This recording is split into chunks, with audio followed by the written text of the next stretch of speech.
ফাটা তোমার বাড়িতে গিয়ে এসে বলেছে? আরে ও শুধু আমাদের বাড়িতে না, পুরো গোটা গ্রামে বলে বেরিয়েছে। শালা শান্তির ছেলে, ও গোটা গ্রামে আমার নামে বদনাম করে বেড়াচ্ছে। ওর এত বড় সাহস!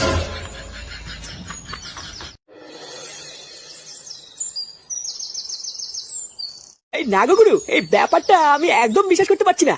এই তোমাদের সাথে তো এই কদিন ধরে আছি, কিন্তু ফুটো যে এইরকম এটা আমি ভাবতেই পারিনি। আরে তুই তো নতুন, তাই তুই জানিস না, কিন্তু ফুটো যে কি বারুচুদা সেটা আমি খুব ভালো করে জানি। এই দেখিস না, ওর নিজের বাপও ওকে সহ্য করতে পারে না। এসছে আমাদের বালচা ক্লাবের নামটা ওপরে ডুবিয়ে দিল। আরে তুই ক্লাবের নাম ডোবানোর কথা বলছিস, আর আমার তো এটা ভেবেই ঘৃণা লাগছে যে ফুটু আমাদের বন্ধু। পাড়া বাড়িতে একটা কচি বউ আর ছেলে থাকা সত্ত্বেও শেষমেশ বয়স্ক বিধবা ঠাকুমার সাথে ছি। ভোদা ওই এক শান্তির ছেলের জন্য আমাদেরও রাস্তাঘাটে মুখ দেখানোর উপায় থাকলো না। এই পল্টুদা, ফুটু আছে।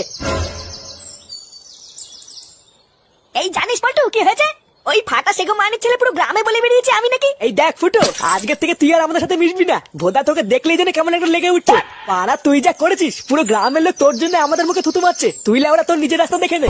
হ্যাঁ পল্টুদা ঠিকই বলেছে, আজকের থেকে তোর সাথে আমাদের আর কোনো সম্পর্ক নেই। যা লাউরা তুই খুলে নে। যে ঠাকুমার বয়সী একটা মহিলার সাথে এরকম করতে পারে, তার সাথে আমাদের আর কোনো সম্পর্ক নেই। ও বড়া, তার মানে শান্তি ছেলেটা তোদের কেন বিষ ঢেলে দিয়েছে? পাড়া আমার পিছনে লাগা, আজ এই গুদমানি ছেলে শেষ।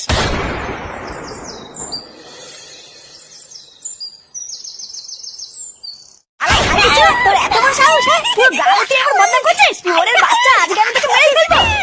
আরে তুই কি করছিস কি? হ্যাঁ, এই দাদু ভাইকে ছাড় ছাড়, ও মরে যাবে তো।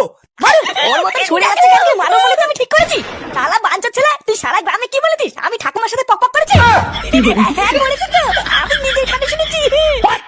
বাড়া, আমি ভদ্র বলেছি তো কানে শুনেছি, জ্বালা দিয়ে উকি মারিনি। যদি মারতাম তাহলে সব দেখে ফেলতাম। আমার গায়ে হাত দিলে তো দাঁড়াও না, এখন আমি গ্রামের 3টে বাড়িতে বলিনি, একটু পরে কি বলে আসবো। এই তুই কি বললি শুনে বাচ্চা? দাদু